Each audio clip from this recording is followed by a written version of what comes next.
Donc pour démonter l'alternateur, la première chose à faire, ici vous avez la batterie. Bon, il y a un cache qui vient là, hein, ça s'enlève facilement, on déclipse des deux côtés. Bref, démonter la cosse moins de la batterie. On peut démonter aussi la cosse plus, mais moi je vais démonter la cosse moins, donc la clé de 10. Alors voilà, c'est fait. Alors c'est vrai que c'est chiant parce qu'après il va falloir tout reparamétrer dans la voiture. Mais sachant qu'on va agir sur l'alternateur, donc qui a de l'électricité, on n'est pas à l'abri de faire toucher la clé entre le plus et le moins de l'alternateur. Bon, en général c'est plus ou moins protégé, mais voilà, ça évite des courjus, que la clé elle reste bloquée entre le plus et le moins. Enfin bon, ça évite plein de problèmes. Voilà, ensuite on va passer sous le véhicule. Une fois sous le véhicule, on va dévisser tous les vis qui retiennent, par exemple ici là.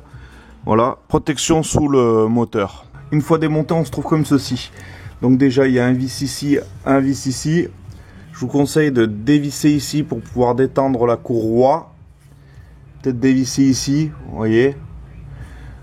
Ensuite, qu'il le tient, il y a encore un vis au-dessus là. Regarde.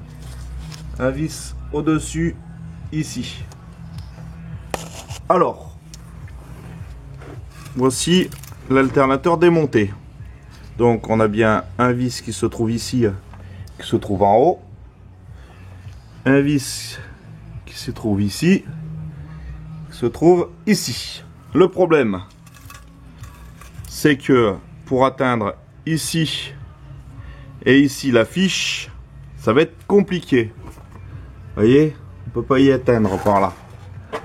Même passant par là, même passant par ici, vous n'avez pas d'accès. Moi, ce que je propose, c'est de sortir l'alternateur un petit peu, le mettre de biais et dévisser ici et faire sauter, dévisser ici et faire sauter la cosse ici. Je vois pas d'autre solution. Donc, comme on voit, pour plus d'accessibilité, j'ai démonté carrément le tendeur de courroie. Donc vous voyez, il y a 3, 1, 2 et le troisième qui se trouve ici. Il y a 3 vis qui le tiennent.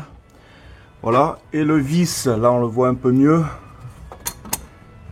Et le vis qui tient l'alternateur, c'est celui-ci là. Ça doit être un long vis. Voilà. Puisque il y a un écrou prisonnier qui se tient ici. Voilà, là tous les vis sont enlevés. Normal, hein, c'est un peu dur à l'enlever puisqu'il est pris en prisonnier dans le compartiment moteur là. Alors le long vis, le voilà, hein, en fin de compte, c'est le vis qui va ici, voilà, et il passe comme ceci, puis après il se prend dans l'écrou prisonnier, hein. Donc évidemment la première chose à faire, ça sera d'enlever l'alternateur et dévisser. Je ne pourrais pas le faire parce que enfin, j'ai que 2 mains et je ne pourrais pas filmer, puisque à mon avis il va falloir que je tienne d'une main l'alternateur, de l'autre main dévisser ici et enlever les cosses, ainsi qu'enlever les cosses ici. Je pense qu'il va falloir faire attention que l'alternateur tombe pas d'un coup pour pas que ça arrache les fils. Ça c'est ce qui m'angoisse un petit peu. Surprise du jour, c'est que j'ai réussi à démonter celle de la batterie. Par contre vous avez une plaque, voilà, ici de 8 et ici de 8 là. Donc la plaque est retirée, sinon vous ne pouvez pas enlever l'alternateur. En plus elles sont difficiles d'accès, donc c'est génial. Donc pour ma part là, la cosse en fait de compte, il faut faut appuyer dessus et la tirer comme ça. Bon, moi en l'occurrence j'ai pas compris comment ça s'enlevait. Donc ce que j'ai fait, de toute façon je vais rallonger aussi le fil parce qu'il est vraiment trop court, c'est une galère sans nom pour pouvoir l'atteindre, même pour pouvoir dégrafer la cosse. Donc je vais rallonger de 20 cm et je vais mettre des cosses comme ceci à la place quoi. Donc si vous faites comme moi, toujours repérer le bleu se trouve ici et le rouge se trouve ici. Voilà. La cause d'un alternateur mort ou défaillant peut venir de différentes choses. Déjà l'usure, mais aussi En l'occurrence, comme moi, je pense que c'est dû à l'huile de direction assistée là-haut, là, voilà, qui coule le long et qui coulait sur l'alternateur. Voilà, et là, comme ça, là, et là, endommagé. En l'occurrence, j'ai un C4 Picasso.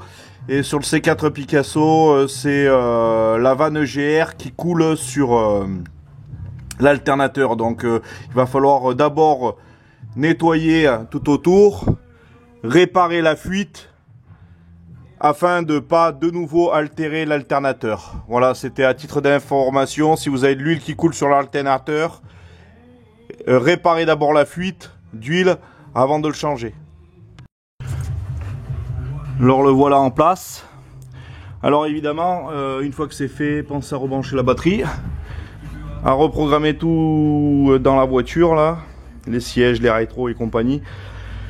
À savoir que faites un essai. Alors l'essai, pour qu'il soit bon ou pas, vous avez des voyants au compteur au tableau de bord, donc qui vous signifie que l'alternateur est en panne. Si je dis pas de bêtises, c'est le voyant de la batterie, le frein de parking et un autre dont je ne me souviens plus. Ça, c'est si vous n'avez pas un voltmètre. Bon, j'ai un voltmètre qui se met dans l'allume-cigare. Sur Wish, ça coûte 3 €. Moi, je le mets tout le temps. En plus, ça me permet, avec la clé USB, de recharger mon téléphone. Voilà, vous savez tout. Bonne chance à vous et bon remontage.